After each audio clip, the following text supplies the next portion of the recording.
হাসিনার ফ্যাসিস্ট হাসিনা পা চাটা সাংবাদিকরা, তেল মারা সাংবাদিকরা, হাসিনার পা চাটা তেল মারা সাংবাদিকরা এখন বর্তমানে কে কোথায় এমনভাবে তেল দিতেন এই যে হাসিনাকে, এবং হাসিনা তখন ফুলে একেবারে বেলুন হয়ে যেত তেলটা খেয়ে। আজকে তেল মারা সাংবাদিকদের মধ্যে কেউ জেলে আছে, কেউ আত্মগোপনে আছে, কেউ ভারতে পালিয়ে গেছে এবং কেউ পালিয়ে যাওয়ার চেষ্টায় আছে। তাদের কাছে এই সাংবাদিকগুলা, কুলাঙ্গারগুলোর কাছে সাংবাদিকতা মেন পেশা ছিল না। তাদের পেশা ছিল তেল মারা এবং আখের গুছিয়ে নেওয়া, লুটপাট করে এক একজনের অ্যাকাউন্টে দেখা গেছে শত শত কোটি টাকা তাদের অ্যাকাউন্টসে আছে। এই তেল মারা সাংবাদিকগুলা এগুলা এই কাজ করতেন, এগুলা আর কোনো কাজ ছিল না। এগুলো মেরুদণ্ডহীন প্রাণী, মেরুদণ্ডহীন। যেমন ফিতা কির্মি আমরা দেখি, এগুলোর কোনো মেরুদণ্ড থাকে না। এই তেল মারা সাংবাদিক নামক কুলাঙ্গারগুলা এগুলো হচ্ছে মেরুদণ্ডহীন প্রাণী। হাসিনা এমনভাবে চক্ষু লজ্জা নাই, এমনভাবে তেল দিত, তাই দেখলে নিজের চোখে পর্যন্ত, নিজের ইয়েতে পর্যন্ত দৃষ্টি করতে লাগতো, এমনভাবে তেল দিত। কেউ কেউ তাকে একবারে আফতার বানিয়ে ফেলে, তাকে ভগবান, তাকে খোদা, ঈশ্বর বানিয়ে ফেলেছিল এই হাসিনাকে, এই সমস্ত তেলমালা কুলাঙ্গারগুলা। তো আমার এই ভিডিওটা পুরাটা দেখবেন, লাইক করবেন, শেয়ার করবেন, সাবস্ক্রাইব করবেন, বেল আইকনটা প্রেস করবেন। সাবস্ক্রাইব করতে ভুলবেন না। আর পুরো ভিডিওটা না টেনে পুরো ভিডিওটাই দেখবেন, আপনাদের ভালো লাগবে। এই সাংবাদিকদের অবস্থান, সাংবাদিকদের গতি প্রকৃতি, কে কোথায় আছে এবং কে কিভাবে তেল মারত, সরজমিনে আপনার প্রতিবেদন দেখতে পাবেন। আপনি যা যা মিস করেছেন নেত্রী একটু জড়িয়ে দেই। আপনার যে সিদ্ধান্ত, এটি আপনি ছাড়া অন্য কোন রাষ্ট্রপ্রধান হলে বাংলাদেশে এটি সম্ভব ছিল না। কোটা এবং মেধা, মনে হতে পারে যে যারা কোটায় চাকরি করে তাদের কোনো মেধা নেই। রাষ্ট্রের চতুর্থ স্তম্ভের হাতিয়ার তারা, ক্ষমতাকে প্রশ্নবিদ্ধ করাই ছিল তাদের কাজ, কিন্তু নিজেরাই হয়েছেন ক্ষমতার অংশীদার। যেন তারা সাংবাদিক নয়, স্বেচ্ছায় প্রভুভক্ত গোলাম। তাই তো মৃত্যুর স্তূপে দাঁড়িয়ে প্রশংসা করেছেন শেখ হাসিনার, বলেছেন শেখ হাসিনার জন্য তারা যে কোনো কিছু করতে প্রস্তুত, কারণ শেখ হাসিনা থাকলেই তারাও থাকবেন। তাই তো শেখ হাসিনার পতনের পর কেউ কারাগারে, কেউ পালিয়েছেন বিদেশে, আবার কেউ চলে গেছেন আত্মগোপনে। শেখ হাসিনা যে এত মানুষকে উপরে তুলে এনেছে, এই একটা অস্বীকৃতির জন্যই সব আছে, দাম কেন, এই কেন, সেই কেন।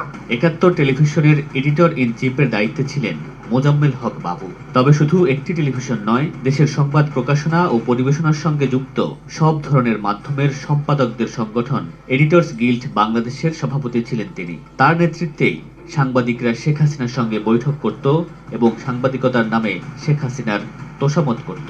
সাংবাদিকতার প্রভাবকে কাজে লাগিয়ে মোজাম্মেল বাবু তার স্ত্রী অপরাজিতা হককে সংরক্ষিত নারী আসনের এমপি বানিয়েছেন পরপর ২ মেয়াদে। নিজের ও স্ত্রীর নামে গড়েছেন হাজার কোটি টাকার সম্পদ। শেখ হাসিনার পতনের পর গেল বছরের ১৬ সেপ্টেম্বর অবৈধভাবে ভারতে পালিয়ে যাবার সময় স্থানীয় মানুষ তাকে আটক করে পুলিশের কাছে হস্তান্তর করে। বর্তমানে তিনি ঢাকা কেন্দ্রীয় কারাগারে আছেন। জানা গেছে মোজাম্মেল বাবু প্রোস্টেট ক্যান্সার রোগে আক্রান্ত। বাংলাদেশে যে নির্বাচনটি হলো সেটি নিয়ে এখানে অনেকের নানা মন্তব্য, কিন্তু পরপর ২ বার দেশ ত্যাগ করার চেষ্টা করেও ব্যর্থ হয়ে গ্রেপ্তার হয়েছেন সাংবাদিক শ্যামল দত্ত। ছাত্র জীবনে ছাত্রলীগ করা শ্যামল দত্ত ছিলেন সাংবাদিকের মুখোশ পরা শেখ হাসিনার একজন চাটুকার।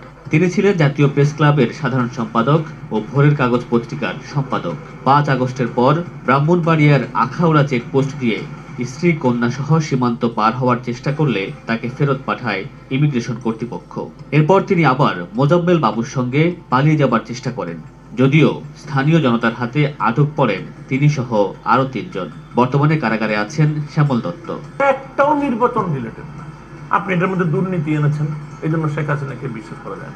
আরে ভাই, উই আর ডিসকাসিং ইলেকশন। একটি দৈনিক পত্রিকা তাকে দিয়েছে দেশের প্রথম ইমেরিটাস সাংবাদিকের তকমা। দীর্ঘ সাংবাদিকতার ক্যারিয়ারে দৈনিক আমাদের নতুন সময় সহ বেশ কয়েকটি পত্রিকার সম্পাদকের দায়িত্ব পালন করেছেন তিনি। তবে নাইমুল ইসলাম খানের ক্যারিয়ারে সবচেয়ে বড় মোড় নেয় গেল বছরের ৬ জুন, যেদিন শেখ হাসিনার প্রেস সচিব হিসেবে নিয়োগ পান তিনি। এরপর থেকেই জীবনভর নীতি বাক্য বলা এই প্রথিতযশা সাংবাদিক হয়ে যান শেখ হাসিনার মুখপাত্র। গেল ৫ আগস্ট শেখ হাসিনার পতনের পর আত্মগোপনে চলে যান প্রেস সচিব নাইমুল ইসলাম খান। এরপর গোয়েন্দা সংস্থার অনুসন্ধানে বেরিয়ে আসে নাইমুল ইসলাম খান ও তার স্ত্রী সন্তানদের নামে ব্যাংক অ্যাকাউন্ট আছে 163টি।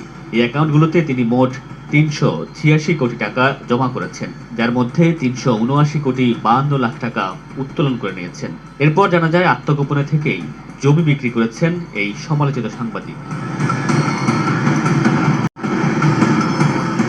এই তালিকার আরেক নাম বাংলাদেশ প্রতিদিন পত্রিকার সম্পাদক ও টেলিভিশন চ্যানেল নিউজ 24 ও রেডিও ক্যাপিটালের সিইও নঈম নিজাম। 2024 সালের নির্বাচনে তিনি কুমিল্লার 10 আসনে আওয়ামী লীগের মনোনয়ন চেয়েছিলেন, যদিও শেষ পর্যন্ত পাননি।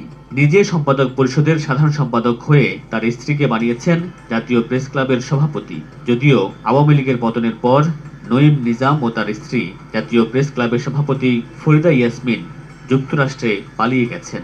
একজন মার্কিন নাগরিকের নামে সেখানে একজন বক্তব্য রাখলেন একটি রাজনৈতিক দলের কার্যালয়ে। তালিকায় আছে 71 টিভির ফারজানা রূপা ও শাকিল আহমেদ। সম্পর্কে তারা স্বামী স্ত্রী। একজন 71 টিভির প্রিন্সিপাল করেসপন্ডেন্ট, অন্যজন ছিলেন হেড অব নিউজ। 8 আগস্ট তাদের দায়িত্ব থেকে সরিয়ে দেয় 71 টেলিভিশন কর্তৃপক্ষ। এরপর 21শে আগস্ট প্যারিসে যাওয়ার পথে ঢাকা এয়ারপোর্ট থেকে দুজনকে আটক করে পুলিশ। পরে জুলাইয়ে উত্তরা এলাকায় এক ছাত্রকে হত্যা মামলায় দুজনকে গ্রেপ্তার করে পুলিশ। বর্তমানে কারাগারে আছেন এই দম্পতি। শেখ হাসিনার ঘনিষ্ঠ এবং আওয়ামী লীগের আমলে সুবিধাভোগী সাংবাদিকদের আরেকজন দৈনিক জাগরণের সম্পাদক ও প্রকাশক জ্যেষ্ঠ সাংবাদিক আবেদ খান। জুলাই অভ্যুত্থান চলাকালে বৈঠকে তিনি শেখ হাসিনাকে বলেছেন, আপনার উপর আমাদের পরিপূর্ণ আস্থা ও বিশ্বাস রয়েছে, আপনার জন্য আমরা সবকিছু করতে পারি। আবেদ খানের বিরুদ্ধে গ্রেপ্তারি পরোয়ানা জারি হয়েছে। তালিকায় আছেন ডিবিসি নিউজের প্রধান সম্পাদক মঞ্জুরুল ইসলাম। 5 আগস্টের পর তিনিও দেশ ছেড়ে চলে গেছেন। 71 টিভির আলোচিত সাংবাদিক মিথিলা ফারজানা শেখ হাসিনার রাজনৈতিক বিবেচনায় কানাডায় বাংলাদেশ হাইকমিশনের কাউন্সিলর হিসেবে নিয়োগ পেয়েছিলেন, যদিও অন্তর্বর্তী সরকার তার নিয়োগ চুক্তি বাতিল করে দেশে ফেরার নির্দেশ দিলেও মিশনের সঙ্গে যোগাযোগ বন্ধ করে লাপাত্তা হয়েছেন মিথিলা। এছাড়া এটিএন নিউজের বার্তা প্রধান প্রভাস আমিন, নাগরিক টিভির head of news Deep Azad, ডিভিসির সম্পাদক জুয়েল আহসান পিন্টু, ইন্ডিপেন্ডেন্ট টিভির head of news Ashish Saikat, Kings নিউজের head of news Nazmul Haque Saikat ও আর টিভির মামুনুর রহমান খান বর্তমানে তাদের প্রতিষ্ঠানে কর্মরত নেই। এদের কেউ 5 আগস্টের পর স্বেচ্ছায় চাকরি ছেড়েছেন, কেউ কেউ কর্তৃপক্ষের নির্দেশে পদত্যাগ করেছেন। মবের ভয়ে কিংবা গ্রেফতার এড়াতে ঢাকা এবং সারা দেশে অনেক সাংবাদিক আত্মগোপনে আছেন, কিংবা যারা ইতিমধ্যে বিদেশে চলে গিয়ে নিরাপদ দূরত্বে অবস্থান করছেন, তাদের অনেকের পরিবারের সদস্যরাও দেশে আতঙ্কে রয়েছেন। তাদের অভিযোগ, বিভিন্ন সাংবাদিকদের নিকট আত্মীয় হওয়ার অপরাধে কখন মবের শিকার হন কিংবা কখন গ্রেফতার হন, এই আতঙ্কে রয়েছেন তারাও।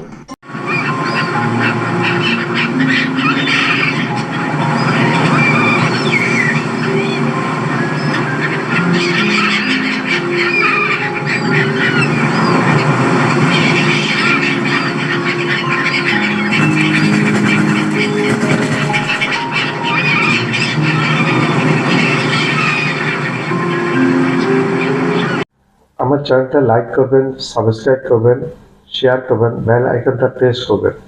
সাবস্ক্রাইব করতে ভুলবেন না।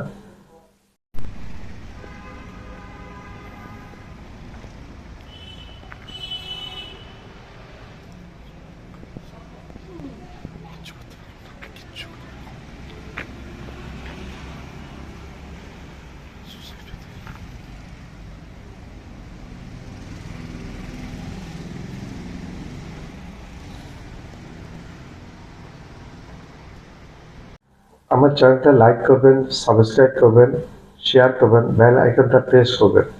সাবস্ক্রাইব করতে ভুলবেন না।